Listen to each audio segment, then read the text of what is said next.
The AI for Good Global Summit, convened by ITU, recognizes the joint responsibility of governments, the private sector, United Nations agencies, academia, and others to ensure AI reaches its full potential while preventing and mitigating harms. And it's a moment that calls for action. And today I'm calling on each of you to use this summit to help the world to better understand what kinds of regulations, what kinds of guardrails we need to put in place right now.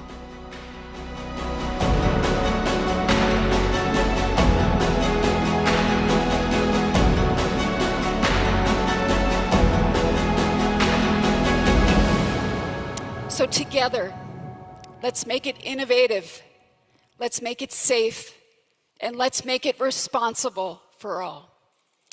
Thank you very much.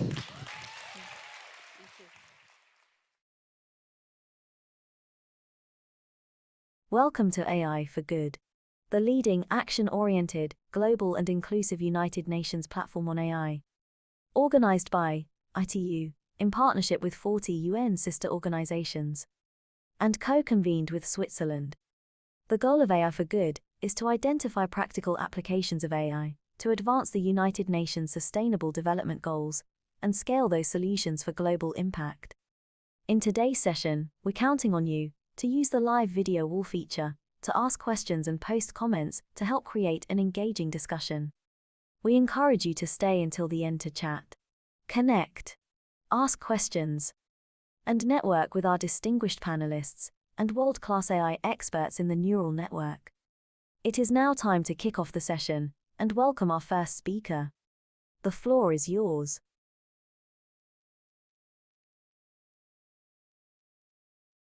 Thank you, Anna. Hello, everyone. Good morning, good afternoon, good evening from me as well. I'm Guilherme Martinez Roura from the International Telecommunication Union, and I would like to welcome you all for joining today's AI for Good webinar on unraveling history's enigmas with AI and robotics in archaeology. This session is part of the AI for Good robotics programming track, exploring how AI-powered robotics are helping to unlock our human potential and advance the United Nations Sustainable Development Goals. We have a distinguished set of panelists today, but as always, we're counting on you, the participants, to help create a very interactive session. Without further ado, I would like to introduce our moderator today. His name is Dr. Paul Zimmerman, and he's the Senior Research Coordinator at the University of Pennsylvania Museum of Archaeology and Anthropology. Paul, welcome, and the floor is all yours. Thank you very much. Thank you, Guillaume. I'm excited to be moderating this program today. As a backstory, I'm a podcaster. I've for years hosted the Archaeotech podcast, so I always enjoy speaking with other people who, like me, are both archaeologists and technologists, and bring these two streams together in new and innovative ways to understand our shared human past. But I'm also a field archaeologist, and the kinds of work that field archaeologists do, especially on excavation, is notoriously extractive and destructive. With very few exceptions, can you ever re-excavate a site, for example? My work in the field focuses primarily on data collection and curation in field, and then very infrequently goes beyond through to analysis. So I'm excited to bring these speakers here today because what they're doing is taking that massive data and distilling it and trying to apply new ways of understanding what we do with the archaeological information that we've gathered in the field.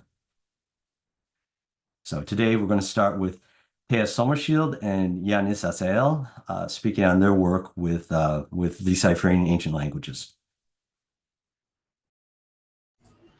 Thank you very much. Give us a minute to load the presentation and we're ready to go.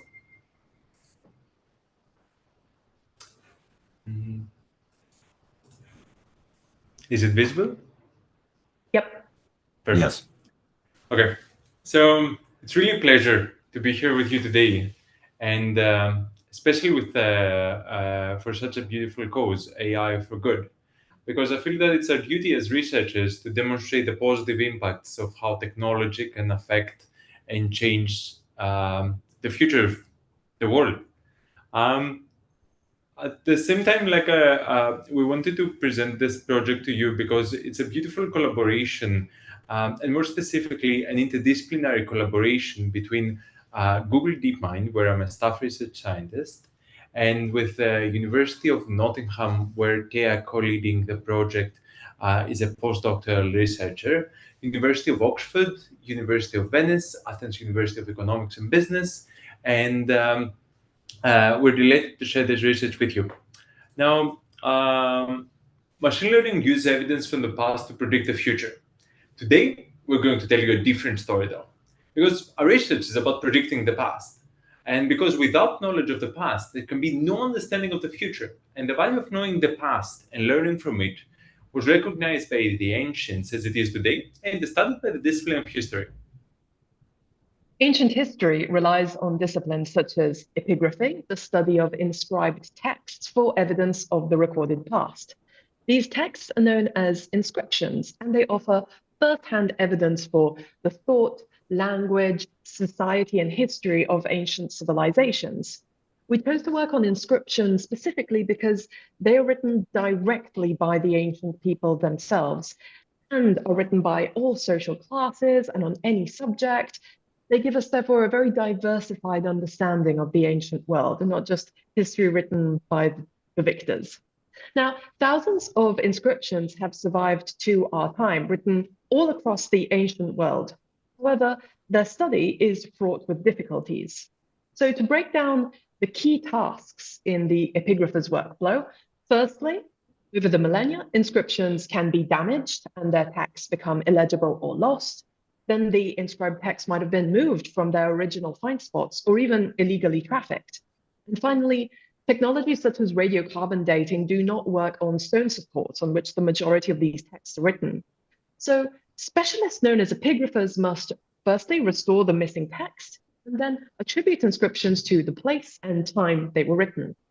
However, these three tasks are incredibly complex and time-consuming. So what if we could take advantage of the recent advances in deep learning and tackle these three epigraphic tasks jointly? We decided to create the first AI model to restore date and place ancient Greek inscriptions. But first, as with any machine learning problem, we need a data set. So where do we find a massive amount of digitized inscriptions for machine learning applications? Well, approaching this problem was particularly challenging because there currently do not exist any data sets for Greek epigraphy. They're not in a format that can be consumed by a model and required an enormous amount of processing. We took the largest data set of ancient Greek inscriptions, called PHI. By the way, we decided to focus on Greek inscriptions because of this availability of digitized corpora, the variability in language, and also because personal interest and expertise. Even with all of this epigraphic data from all of the ancient Greek-speaking world, the state-of-the-art models that we train today are fully capable of learning the entire data set off by heart. So we had to introduce an extended amount of data augmentation methods to increase the variability of the data.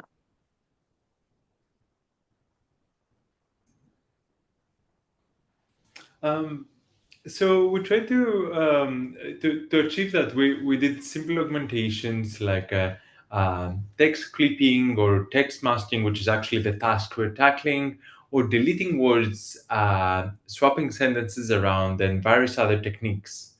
And we're here to present Ithaca. Ithaca is tackles the three tasks of restoration, geographical, and chronological attribution jointly. It's a transformer-based neural network architecture, not different than Gemini, ChatGPT, or Claude. However, we have adapted it, and we have adapted parts of its architecture to work both with characters and words, because words convey context, but parts of words, in our case, can be damaged. And at the same time, we've done lots of adaptations in order to produce explainable results to the historians, because the goal is not to make a single prediction, but the goal is to visualize Ithaca's different hypotheses so that the historians can use the model for their research. So For example, here you see there's a text missing, and we ask Ithaca to restore it in the first case. And what is very interesting here is that the first question that the team of historians would ask us is like, why?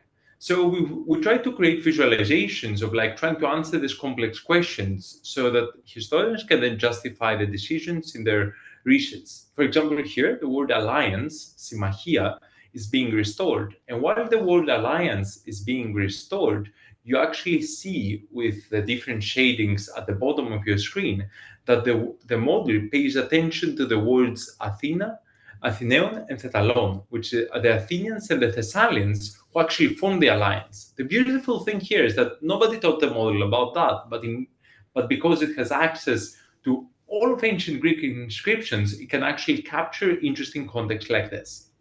Then we proceed to the tasks of geographical attribution, where we visualize the distribution of the different probabilities also on a map to identify potential connections. For example, the sea was connecting the ancient world. And chronological attribution, where we visualize the probabilities per decade, and we let the historians make a decision. Now, what I want to show you here is that, like, going to our evaluation, I think that this was one of the most beautiful results, and it's no different than what we're seeing in disciplines like medicine, which is that we evaluated the performance of ancient historians in textual restoration, and their performance was around, like, their accuracy was around 25%, while Ithaca, our deep neural network, was around 60%. But when we paired historians with Ithaca, the performance surpassed the models. We also see a very beneficial performance for geographical attribution and chronological attribution, where actually Ithaca can predict dates of inscriptions that were written, like some of them are written at 800 BC, like more than 2,000 years ago, with less than 30 years on average. So the results are good, but can Ithaca effectively contribute to historical debates in ancient Greek history? Well, we set about examining this on a group of disputed Athenian inscriptions, some very important degrees whose dating is in contention. And we gave these texts to Ithaca, held them out from our training data, gave them to Ithaca to date, and Ithaca's dating predictions for these texts independently align with the most recent historical understandings of the dates of these texts. So it independently aligned with these dating breakthroughs and providing an eloquent example of how models like Ithaca can be used to exploit the full potential of large data sets in unprecedented ways and even help us redate historical events. So in terms now of conclusions, this project is a really beautiful example, as Yanis has said, of how academia and industry, but also ancient history, the humanities, and computer science can collaborate. Our research on Ithaca was published open access on the cover of Nature, and to make our research widely available to researchers, educators, museum staff, and students, we launched a free interactive version of Ithaca available at ithaca.deepmind.com. We've also partnered with several school outreach initiatives, training over 80 teachers in Europe on a curriculum bridging the gap between ancient world and AI studies. And since its publication, we've been engaged in public communication, several impact activities, including this one, which we are absolutely delighted to be presenting at. We hope to have shown you, therefore, the many different questions and case studies and applications that Ithaca can have in the realm of ancient historical studies and beyond. AI is increasingly creating research aids and advancing the study of the ancient world as in its ancient languages. We've actually mapped that field in a recent review piece and have consistently found in our research that those papers which were created by interdisciplinary teams were the ones yielding the most insightful results and tackling the most worthwhile challenges. Yanis, I'll pass over the last slide to you. So what we did as a follow-up is that we want to amplify our impact and and provide a venue to new researchers to publish their work. So we thought of like creating the first machine learning for ancient languages workshop at the ACL, which is the top tier natural language processing conferencing in machine learning. What was fascinating was that actually we got the highest number of submissions across all ACL's workshops, which was something unprecedented, thinking of how we started all this line of work more than like 6-7 years ago now with Thea. Now, as I told you at the beginning of the presentation, for Ithaca, we've used machine learning to predict the past. But then again, history has this uncanny tendency of endlessly repeating itself. So you could argue that Ithaca is actually yet another way of predicting the future, showing us yet again how culture, history, and machine learning are lastly intertwined. Thank you for your attention, and we're looking forward to the discussion coming afterwards. You can find some links on our work on this slide.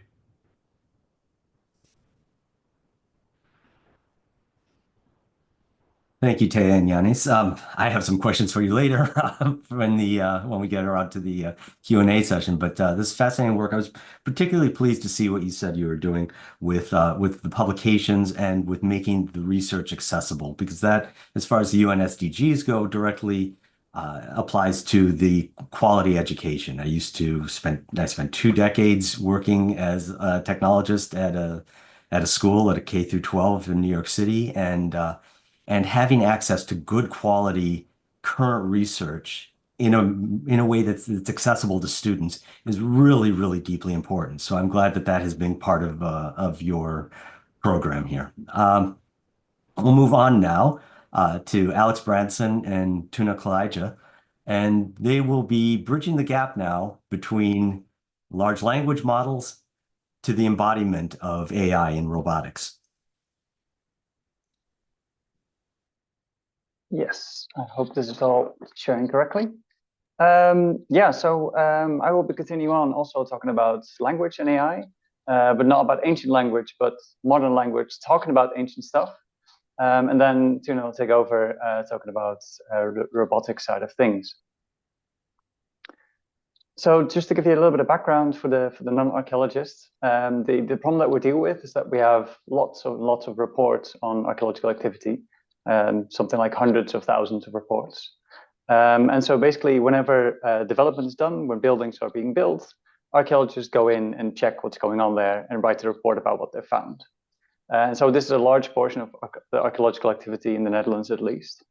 And we can consider this a more random sample of the archaeological records. So it's not targeted research being done, it's just wherever there's a building, we do some research, which is, well, not completely random, but more random than going somewhere specific for our research.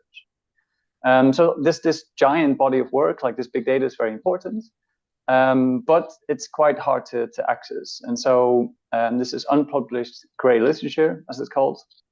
It is archived in various archives, but currently the search is only on the metadata, so the title, the description, but not the full text. And so, for example, this document on the right is about, I believe, the Bronze Age and the Neolithic. But say if they also found something medieval on that, something small medieval in one corner of the excavation, that won't be in the title, it won't be in the description, and so basically you can't find it. And so because it's hard to access this information, it is currently underused. And so what I'm doing in my project is making a search engine that, well, for one, goes through all of the text and also finds these small finds not mentioned in the title or description. And yeah, to that I use some AI, which I'll come back to in a moment, some machine learning. So we can just do a full text search similar to what Google does, and that would already help a lot. But in archaeology, we have a lot of synonyms and homonyms, such words that have multiple meanings or multiple words that have the same meaning. And so, for example, the word Zwifterband here, that is a place in the Netherlands, but also a time period, also a pottery type. And so which one do we mean? And the other way around, we have the word flint. That can be Dr. Flint or Mr. Flint, or Flint, the material type. And so what we're trying to do is, instead of just doing full text, we go one step further and try to do named entity recognition. And that's to automatically find these terms in text and categorize them. And so once we've done that, we know that in this case, Zwifterband is the place we're talking about and not the time periods. and that flint is the artifact, not the Mr. Flint, for example. And so this way we can do a bit more of a semantic search, actually searching for the things we're looking for as archaeologists. Now, how do we do this? This is where the machine learning comes in. So we use the BERT models, the bidirectional encoder representations from transformers. And the transformer part is the same as in GPT. The T in GPT is also transformers. So it's a very similar model. And BERT's a large language model, which also, like ChatGPT and these types of models, can learn a language by looking at large amounts of unlabeled text. And then afterwards, you can teach it to classify things. So, for example, doing entity recognition using human labeled data. And for a lot of tasks, actually, it's been overtaken by GPT-type models, but not for everything. Actually, named entity recognition, it's still pretty good at. So what do we do? So BERT models already existed in Dutch, English, and German, the languages we're targeting. And so we trained archaeology-specific BERT models. So we also gave it a lot of archaeological documents. So the model would start understanding our jargon and our lingo. So at this point, this BERT model knows the language and the domain, but it can't find the entities yet. So there's one final step where we also give it some labeled data. So where people have actually clicked on words and said, this is an artifact, this is a time period. And now these models can extract entities and we can calculate the performance and see how well this is working. So this is a very big results table. The precision and recall we can forget about for now, but look at the F1 column. That's a measure of the overall performance of the methods. And basically what we can see is that the rule-based and the traditional machine learning approach, CRF, are generally less effective than the BERT models. And also we see that when we go from a general BERT model to an archaeology BERT model, the performance increases by 3 to 2 percentage points. And so I think this is just to show that as archaeologists, we do deal with some weird stuff, some difficult stuff. And quite often we will need to fine tune the tools that we have. And so these promises of like, oh, ChatGPT is going to solve everything, definitely not in archaeology, because yeah, these models generally don't know much about archaeology. So making them more specific is useful. Yeah, and then finally, I won't have time for this, but what we do is we take all these entities, put them into a search engine, and yeah, please ask questions if you want on how that works. But this makes it easier to get to the information that we need using some AI in the background. So just some future ideas, things we're thinking about here at Leiden University. We want to maybe use some large language models to extract information directly in a chat interface. So think of extracting carbon dating dates from a load of documents, or even creating a sort of ArchaeoGPT chat interface where you can interrogate a data set. Also human-computer robot interaction. So do automatic speech recognition or typing into a console, which then translates human speech into language that robots can understand. And so this is a little bit more complex than what I was doing before with BERT, but is any of this real intelligence, quote marks? And this is where Tuna will jump in with his thoughts on embodiment. Thanks, Alex. It is indeed, it's an interesting and peculiar question. Is all any of this is real intelligence? And I think a quote from Dreyfus will be a bit illustrative at this moment. Disembodied neural networks like these large language models are at a serious disadvantage when it comes to learning to cope in the human world. And if that definition is correct, now we have a case where we have differentiated between the disembodied neural networks and the embodied neural networks. Next slide, please. According to the embodiment paradigm, intelligence cannot merely exist in the form of an abstract algorithm, but requires a physical instantiation. And for that, we can give examples of a physical robot or a simulated agent. So, I mean, with the physical robots and the simulated agents, we are now going into the embodiment side of the intelligence.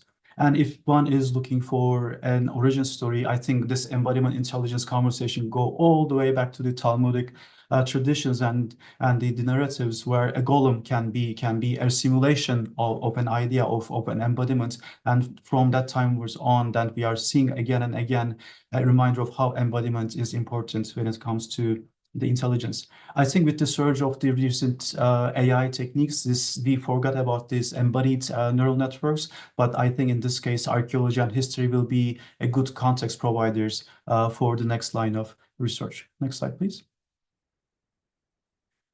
In that case, we can just right now focus on 2 embodied tasks in archaeology. And archaeology is full of always embodied tasks, and therefore it provides a very good analog environment for robotics research. In the first example, maybe we can focus on the archaeological surveys a little bit, where from time immemorial of almost researchers, archaeologists, colleagues have been walking in the field background for such an embodied practice and trying to detect, tag, document archaeological material culture. Or in another example, another embodied task is the sorting. When you do your excavations, you collect quite an amount of soil samples, and someone has to go through this one by one to pick up all these micro artifacts so that there is minimal loss. Next slide, please. For that, we are offering 2 solutions, and I'm going to focus on the field assistant on the left-hand side, and we are going to briefly mention the sorting assistant. So the question is, or the task is, why not to provide a rover system where we can use it as a field assistant, especially when we can accompany it with a bunch of sensors that will be good for doing some computer vision work and some machine learning applications in the detection of these potteries or lithics or whatever that you're interested in. That can be a good starting point for building this field assistant. And we are making early good, some developments at this moment. And for the sorting assistant, this is still a conceptual work we are working with, but I think the direction to go is a Cartesian robotic system where the machinery can operate on X, Y, and Z axis. And with the help of some computer vision and machine learning, we should be able to, again, assist these sorting activities a little bit more. But I will focus on the field assistant at this stage. Next slide, please. We have started our work in 2021, and the first thing to do was to go to the domain experts, and we went to TU Delft, and we have started to collaborate with researchers and some students, and they told us, yes, it is possible to develop a robotic system, an autonomous system, which can indeed assist the archaeologists. And we were happy with the initial results, and we continued with the next line of research. The following year, we started to run some simulations, hence the simulated agents, and we also practiced with some machine learning applications in artificial context, where you can see on the right-hand side, we were able to detect easily all these pottery pieces on a very nice background. But as we are going to see, the life is much more complex than that. Next slide, please. In the ongoing research, we are working on the locomotion problem. So as you can imagine, all landscapes are extremely diverse. So there's no one single solution. There are legged systems, there are wheel systems, there are track systems. To experiment with this, we are also collaborating with a company called Technolus, and we are trying to understand if legged systems are superior to wheel systems, or better if we can find systems where things are interchangeable depending on your needs. And the second thing that we are currently working on is the pottery detection using machine learning on video streams, so hence the data that will be coming from the robotic devices. So I think that will be the next challenge to understand and how to tackle this high computation problem. The machine learning is extremely expensive still. If you want to build some autonomous systems, we have to kind of shift the paradigm and think about this accuracy problem in a different way, which we can discuss in the end if time is allowed. Next slide, please. We have a shopping cart, let's put it that way. So a second layer rover is we are going to acquire soon, so we can start experimenting with this swarm concept in archaeology, where communication and positioning problems that we can tackle. And you can imagine there will be lots of different sensors that has the potential to go on this unit to mimic an embodied system where it can assist the surveyor on site.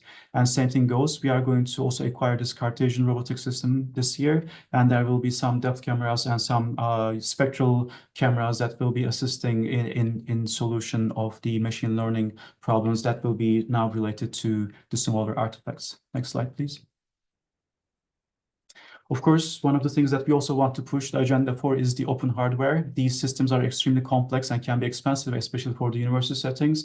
And to make it even more interoperable, then we are also suggesting to use 3D printing add-ons for these robotic units, and we are already experimenting with this one as well. Next slide, please.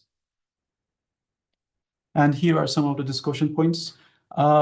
first of all, we would like to open the conversation for the need for these accuracies that we are always trying to achieve higher accuracy and again, but we also want to argue these are extremely topic dependent. So sometimes lower accuracies might be even beneficial over other approaches. And of course, let's not forget the increased environmental impact of these models that are built again and again and tested again and again. So we should find many different ways to reduce the environmental impact. This is only one of the concerns that we have. Of course, there are many others.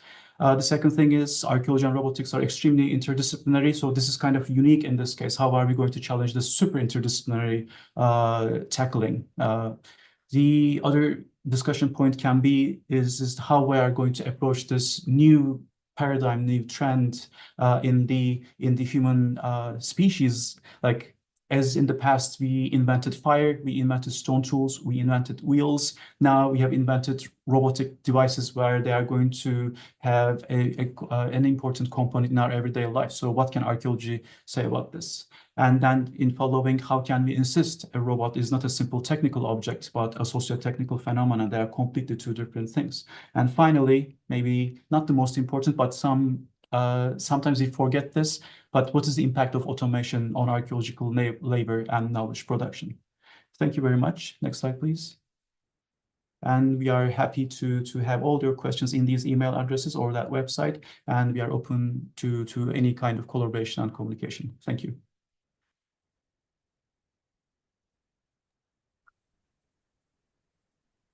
Thank you, Alex and Tuna. Fascinating work. Tuna, if you ever want to test one of these robots in Iraq for finding potsherds, I know a project that has a very good, more traditional survey that you could compare directly against. We can talk more, obviously. Can I just chip in? That's why we are going for open hardware. You know how hard it is sometimes to import these machines, but why not to have another base there that they can print their own robotic device and just move on with the research? Yeah. Thanks. I do particularly appreciate that both of our sets of presenters so far have talked about the interdisciplinary nature of archaeological research.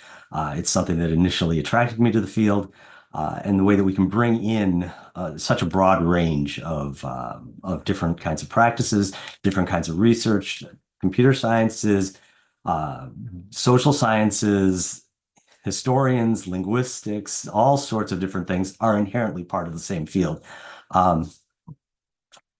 And what we've been dealing with here, it's kind of hinted through the fragmentary inscription that was shown in the first set of slides. You touched on it some, Alex. You touched on it too, Tuna, is the inherent messiness of archaeological data. And a lot of times what we're dealing with is reactive. We're trying to deal with stuff that we know is messy, and we're trying to add order to it.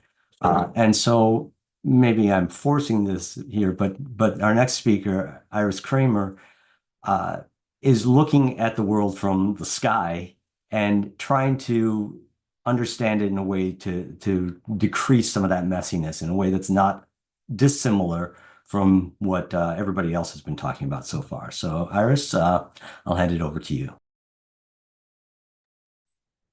Thank you.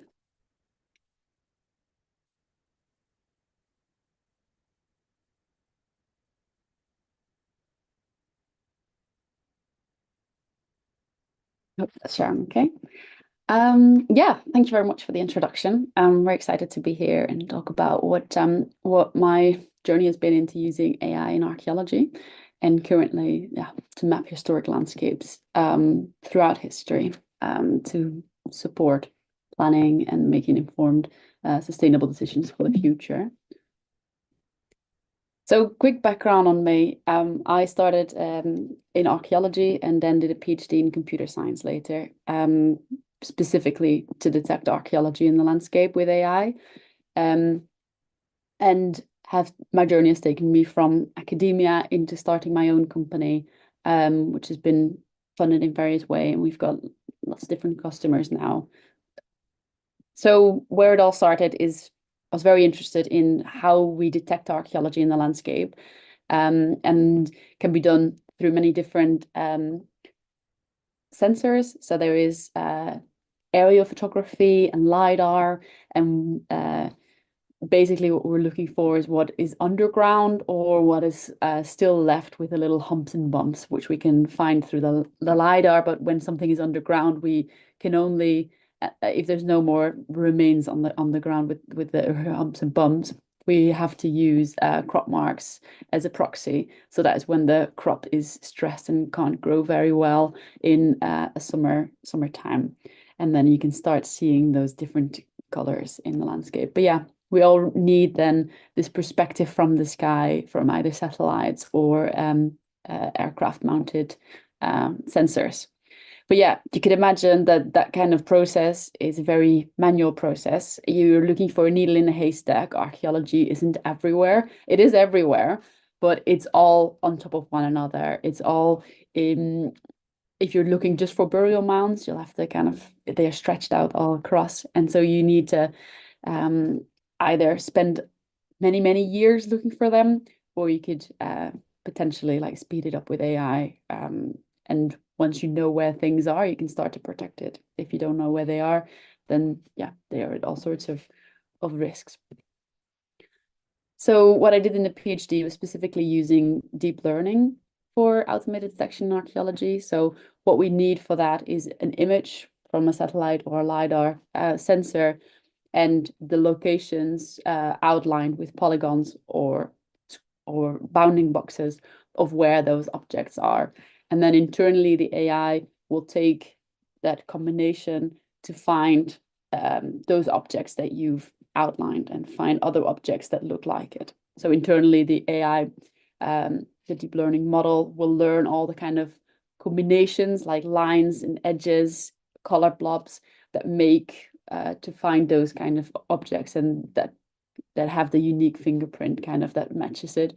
That doesn't match it exactly, but that matches it close enough so that even if you give it examples that are more prime, like the ones that we already know of, it will still be able to find objects that are less clear, like maybe have been plowed out by many, many years of farming. Yeah, like this example on the right, which is a roundhouse that we discovered on the Isle of Arran in Scotland.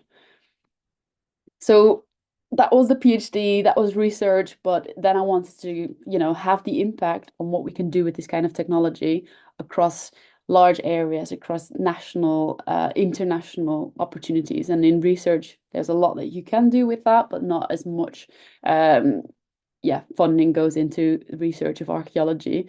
So the real value of it outside is in development. We heard it already, that development just goes on, and you have to do the archaeology as part of that, and it's about 2% of overall cost of development, and it's slows down development, so developers would like it to go faster, so we can help assess where this archaeology might be in the landscape and provide like risks and understanding of where it is, so that also it can help to perhaps not choose areas that do not have archaeology in it, or so, because if archaeology stays in the ground, it is better protected than when it starts to be exposed and excavated. So excavation is damaging the archaeological finds. So that's kind of the background of like why I started then doing this in the field. And now I'm going to start to just give lots of different pictures and overviews of kind of the different objects that we've been able to detect so far and what their different kind of value is and how they then in the end come together. So here you can see lots of different objects in the landscape. This is a LiDAR image again. It's not an image of the moon, it's just an image of Scotland, where we know lots of different objects that are commonly found, like roundhouses and various others.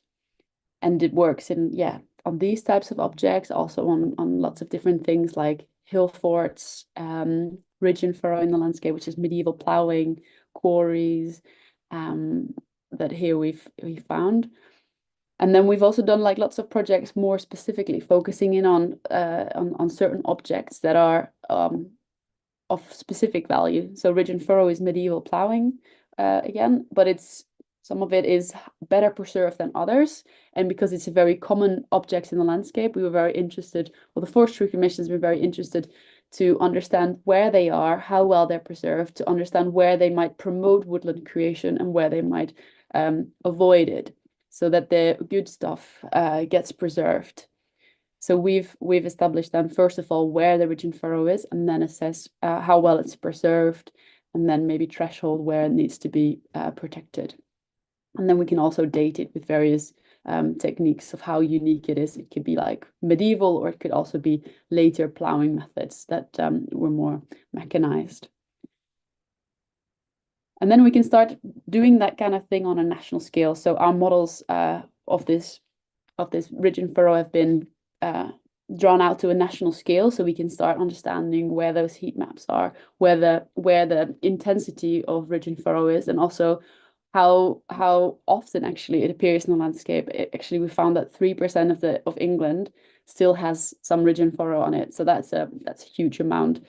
And so it also considers like that piece of like woodland creation and protecting some parts of the landscape, but also you can't protect 3% of England for just archaeology. That would be a very large amount and leave no place for development.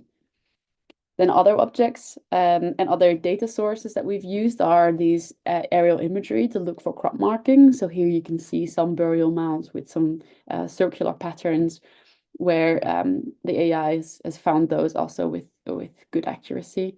In red are the labels that were given by us, and the AI has fairly well found those in the landscape. And then also these kind of rectangular objects, it's found quite well. And then not a sensor, but another source that we've been able to use is historic maps. So we've now nationally in the UK mapped all the historic habitats in the landscape. So where in 1900 there was woodlands or orchards or wetlands, and they can be really valuable for landscape restoration projects. For ecological purposes, because if you'd replant a woodland on a location where there was once a woodland before, it has probably got some special mycelial connections that are like mushrooms in the ground that make sure that woodland actually can regrow much faster than woodlands, than planting a woodland on any random location. Soil health is really important for these kinds of habitat restorations. So I'll show you some examples. Also, we've established where all the hedgerows used to be, or at least field boundaries. So they can also be used in that kind of landscape restoration point. And then here is, again, this example of woodland, specifically of a lost woodland. And then nationally, you can start seeing where that loss mostly happened, mostly around London, mostly displaced by urban development. So here you can see, zooming into some of these highlights of where is most woodland gone lost, and this is a specific area, Walton-on-Thames near London, where in London, where there is a new development on an ancient woodland. And then here with orchards, also in some areas you can see that orchards were much more closely placed initially to a village, but as the village expanded, in this case also the woodlands expanded, the orchards started to move out of the city. So they were placed in different location or replanted in a different location. And we can start seeing as well that if you use lots of different data slices of different years, you can start seeing that change over time for like, what was it like in 1900? What was it like in 1950? And then what's it like today? So you can start seeing where that loss is and also why that loss is, because there used to be a lot of orchards in this like region of Devon, where everybody knows it very well for like cider production. But then as cash crops like grain came into more being, you see that there's a lot of change into agricultural land. Then finally, like bringing this all together is really important for development. So let's say that you were building a big train line somewhere, you would want to know what you could expect from your development. You might have put your railway already, like at least the plans are there for putting it in a certain location. But then to understand what costs you're going to be enduring with like the archaeological work, you might want to know that either in hindsight or like during the planning process. But what we are advocating is that you'd want to know this information very early on, so that you could help with root optioneering design as well, so that you can incorporate how much potential woodland you will be destroying, or like that is actually like ancient woodland, or yeah, like what might be in this case then the ridge and furrow is, what the picture of that is on the landscape. And yeah, I suppose this picture is a good one to tie into the messy landscapes, because you can see here the ridge and furrow revealed, but then yeah, thinking of it, what is on top are all these other kind of habitats. So we're really trying to untangle the landscape and really getting to understand what the different layers mean and how they impact sustainable development, kind of, yeah, going forwards. So if you're interested in more of what I've just spoken about, I have a TEDx talk that I did a few years ago, and also, yeah, more information on our website. So thank you, and hope to see you all at the networking. Thanks, Iris. That's fascinating work that you're doing with the computer vision. I appreciated that you mentioned that you started out mentioning the manual process, because though I do a lot with drones and magnetometry, looking at subsurface architecture on a site in Iraq that I work on, we know that there has to be better ways to do it rather than just pore forever over these photographs and these images. That if we have a good, robust, computerized way of doing so, we may be able to be more accurate and faster, even if it's just helping us narrow down the range of what something might be that we can kind of sort of see in a picture. Yeah, so and it's I'm going to have to talk with you mention. sometime about this, because we have a lot of data to work through, and very little expertise other than looking at it with our own eyes. The other thing that I thought was interesting was your mention of ecological studies, and that also highlights some of the interdisciplinariness of archaeology that everybody has brought up so far. You know, the development of cities, of civic infrastructure, of industry, and so on, has direct impacts on archaeology and the environment and the ecology, and they're very tightly interwoven. So we have to work with people beyond just the archaeologists on these things. I wear two hats as a field archaeologist, doing academic research in the Middle East and also in the United States. I do, and also in the Middle East, some contract archaeology, CRM, cultural resource management, we call it in the US. And that is directly tied to development. And so we always have this dance that we want to do between, we know that that cities have to expand, people need places to live, they need places to grow their crops and so on. But we don't want to do it and destroy archaeology. The archaeologists, the historic preservationists and such, we probably want to keep it all preserved, but that's impossible. So with work like yours, we have the capacity to know a priori what we may be losing. A friend of mine is recently finishing up his MA looking at historical photographs, spy satellite photographs in the area around Baghdad as it expanded to the east, and picked out a whole lot of sites that have been paved over and no longer exist. And yes, people have to have a place to live, so one can't shed too much of a tear. But it would be nice to have known beforehand what may be impacted by the expansion of the city. So, work that you're doing really directly addresses that kind of, sustainable development. I think that we are having a little bit of an issue with the questions. So if you have questions that you haven't been able to post into the chat, hopefully you'll meet us in the neural network after this, and you can ask questions directly of the panelists. But I'm going to lead off here with a question that I really wonder about deeply with AI in general. And this is going to sound pretty confrontational. It's not meant to be, but if any of you could chime in amongst the panelists, probably, I think Alex is maybe mostly be directed at you. Yanis definitely as well.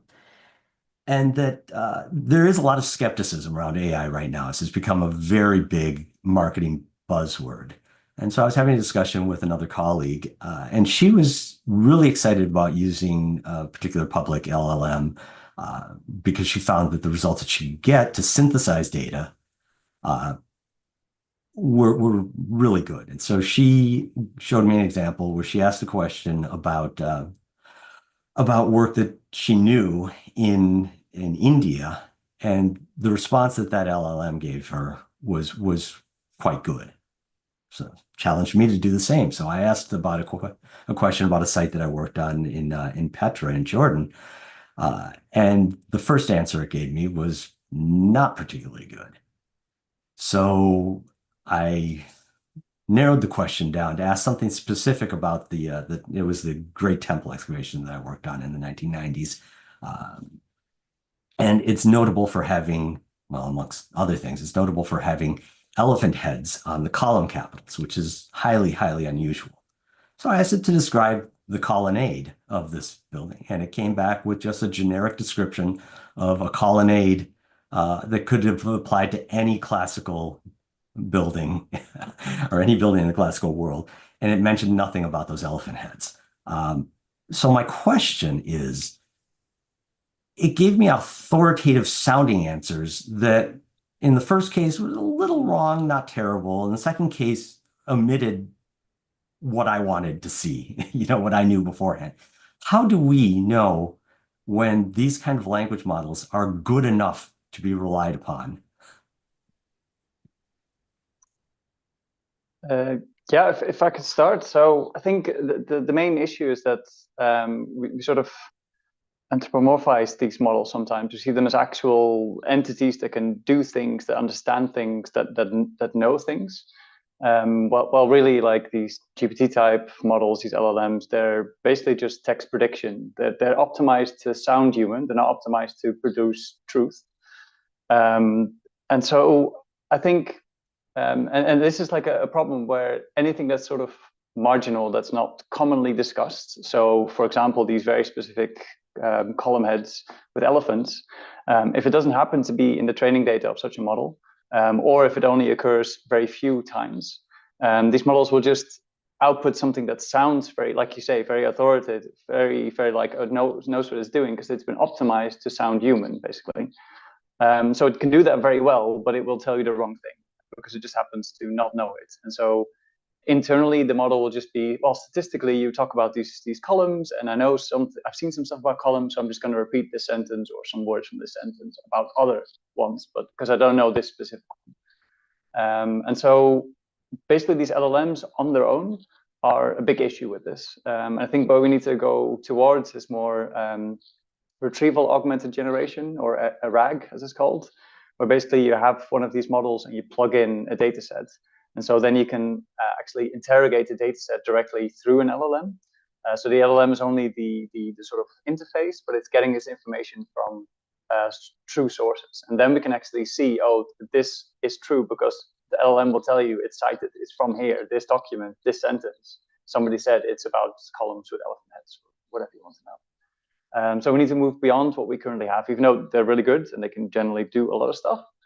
We need to go more towards integrating information retrieval and these LLMs. I think that's hopefully what we're going towards. I would also add to that because, which is Dennis.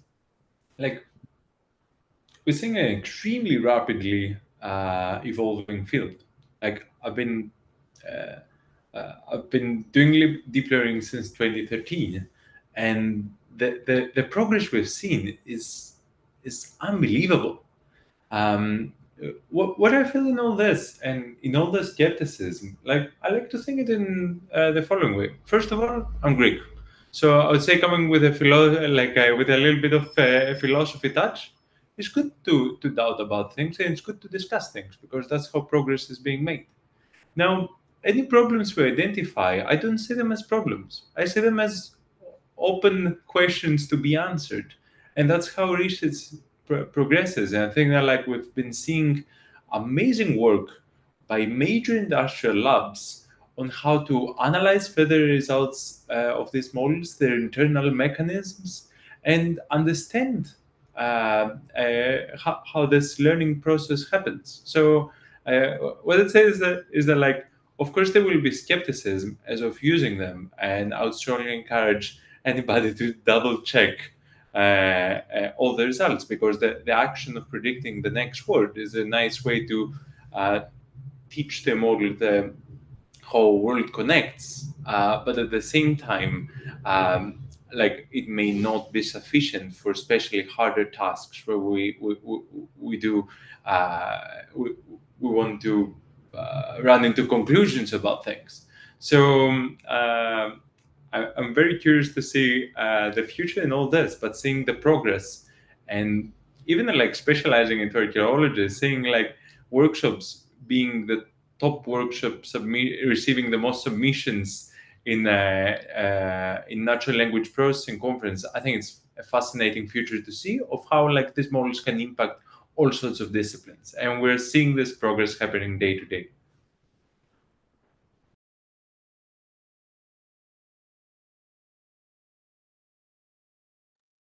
I believe you two also did touch on the on having experts weigh in on certain translations or interpolations of missing words.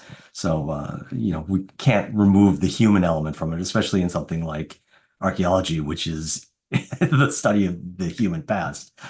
We have to remember that it has to be that regardless of the robots, the agents, whatever we're doing, these are human creations to study humans. So keeping that humanist perspective, I think, is very important, and will help move it in the right direction. Tuna, do you have a question? It wasn't a question, but I wanted to follow up from Yanis's comments. I think, I mean, of course, human progress is inevitable. So one way or another, we are making progress. But of course, we also have to ask, because we are talking about the sustainability goals, what is the cost of that progress, right? I mean, especially when it comes to the large language models. So these incremental, Alex can also touch on this, like these incremental accuracy improvements, does it really worth the cost that we are incurring on the planets? That can be something to discuss maybe.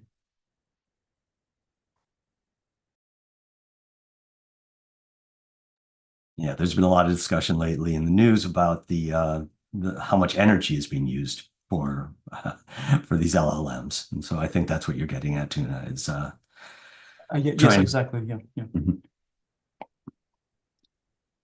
Mm-hmm. Another question for you, Alex. You were looking at gray literature. In the US here, we have a lot of gray literature from CRM practice. And a lot of it's gray literature because it's just locked away someplace in some state bureaucracy. Though a lot of it is also very sensitive. We don't want to disclose the locations of sites because we're afraid that somebody will go and loot them. It may be very important to native populations or descendant populations, and we can't just divulge this information without their consent. We talk a lot in the US now about fair and care principles. How do you make sure that you are following, especially the care principles, especially the authority, the A in that, when you are looking at gray literature? Yes, very good point. So the FAIR principles are very strongly sort of adhered to in the Netherlands in general in research. The care, not so much, because there's not that I know of any really indigenous groups in the Netherlands. So in Europe in general, the care is not spoken about so much often. I'm also definitely an expert on this, so I couldn't go into too much detail. I think what this may be sort of an opt-out for me, but I've decided to always leave those principles to the archives themselves. So all we are an aggregator. So I choose to not basically interfere on that level. So basically the archives are the ones that need to set the access restrictions based on embargoes, whatever ethical means they want to, and the authors themselves. And then if something is openly available because they have chosen to share it, then I will include it in my search engine at least. But indeed, you do run into the problem then in some areas where basically nothing is open, then nothing can be used in this case. There are some ways in theory you could do this. You could harvest it but not make it further publicly available or sort of obscure where things come from. I think that's not really, it's often practically very difficult because like for example, with the language models, you can give it training data, but it might be able to regurgitate it, even though it's not encoded in the model. It can still then say, oh, this gold has been found in Amsterdam, and then people can go and dig it up, or like maybe silly example. But so this chance is always there. So I think really it's the archives and the providers of the data that need to really dig into this and are and should be the experts on dealing with these principles. And then all we do is just take what they give us. But it's a very tricky subject. But it's good to see more and more people are thinking about these things. Yeah, I think it's very important. I think it's in North American archaeology, it's the most important broad topic we have right now is how to deal with these things. And just for our audience members who may not be archaeologists and may not be aware of what these stand for, FAIR is findable, accessible, interoperable, and reusable. And that comes mostly out of the computer science world, and a lot of it comes out of the open source programming world. And so that's the easier part to implement. And like you said, Alex, CARE is more difficult. It's collective benefit, authority to control, responsibility, and ethics. And that's how there's both relate to how people use and disseminate data, but CARE brings more voices into the equation, so it's much more difficult to implement thoughtfully. We do have a question here from Neural Network. So Pradeep Hudas asks us, and I think this is going to be mostly to you, Iris, but anybody can feel free to answer how they feel. How can we make a balance of development with the preservation of archaeology?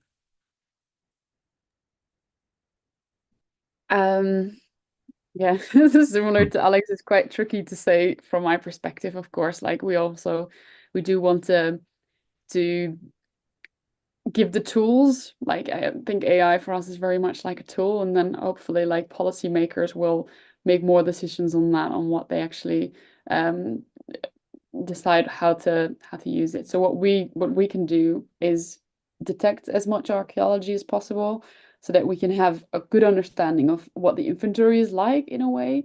So perhaps it could help in some circumstances, like with the ridge and furrow, where we find out, okay, actually 3% of the country has got this on it, and it still has got some form of remains, and then we can, assess like, okay, from what preservation level do you want to then safeguard parts of this archaeological site in certain circumstances? What makes it unique, and how much do we have in different counties? Because in some county it might be treasured more because they've not got as much of it. So that can also be a way of inventorying, creating, understanding how much you've got of it, and then come up with plans like that, because local authorities in the end have to provide planning permission in most cases, and they will have some understanding of how much they already have, and hopefully our data can augment that information and give them more knowledge to base their decisions on.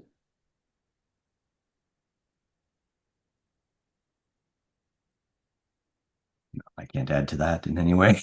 It's really a matter of how we gather and disseminate the data, how we analyze it, and who's involved in those conversations, and then who, as you said, could enforce it, what policymakers decide can and cannot be done. So, yeah, are we about ready to move over to the neural network? Yeah, so we experienced, unfortunately, like a few technical problems with the neural network. So yeah, like we can move there if you don't, in case you have asked all the questions. Otherwise, we still have 10 minutes maximum, and then we can move to the neural network. So let me know what you prefer. Let me see. I scratched out a lot of questions, but these have all been answered as we've gone through here, or at least touched upon. So I would vote for moving over to the neural network now and meeting with other people who will have better questions than I have. Excellent. So thank you very much, Paul, and a big thanks to all of you, Yanis, Iris, Tia, Tuna, Alex, as well for all the participants for making truly an interesting discussion in such a emerging field of AI and robotics in archaeology. Still maybe largely unexplored, but all the panelists today like really shed light on the latest innovations on AI, machine learning, robotics in the field. So thanks for joining us. And we encourage you to check out the AI for Good program online to see more AI and robotics sessions that may be of interest to you. And this is the end of this section and the start of the networking in the AI for Good neural network with the panelists and participants for the next 15 minutes. So see you all in a couple of minutes. And now I will give the floor back to Anna for the closing information. Thank you very much.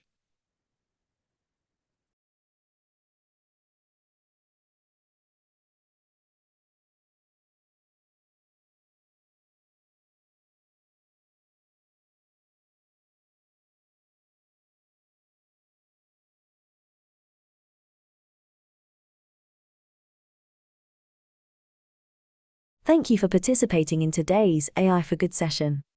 We hope you've learned something new, innovative, and engaging in today's event. We now encourage you to continue the conversation on the live video wall in the neural network.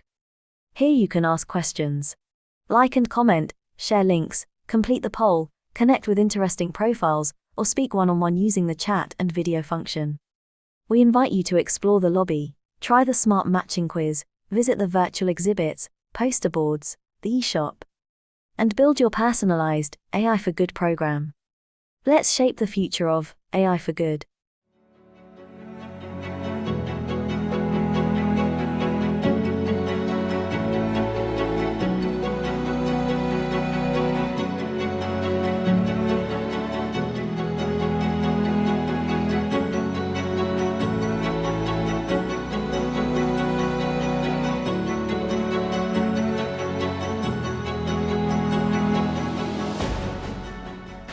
The AI for Good Global Summit, convened by ITU, recognizes the joint responsibility of governments, the private sector, United Nations agencies, academia and others to ensure AI reaches its full potential while preventing and mitigating harms.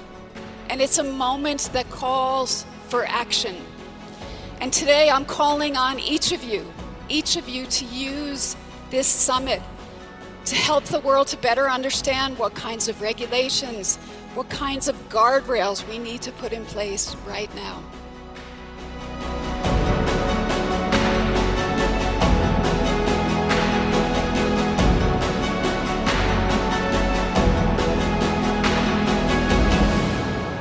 So together, let's make it innovative, let's make it safe, and let's make it responsible for all. Thank you very much.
you.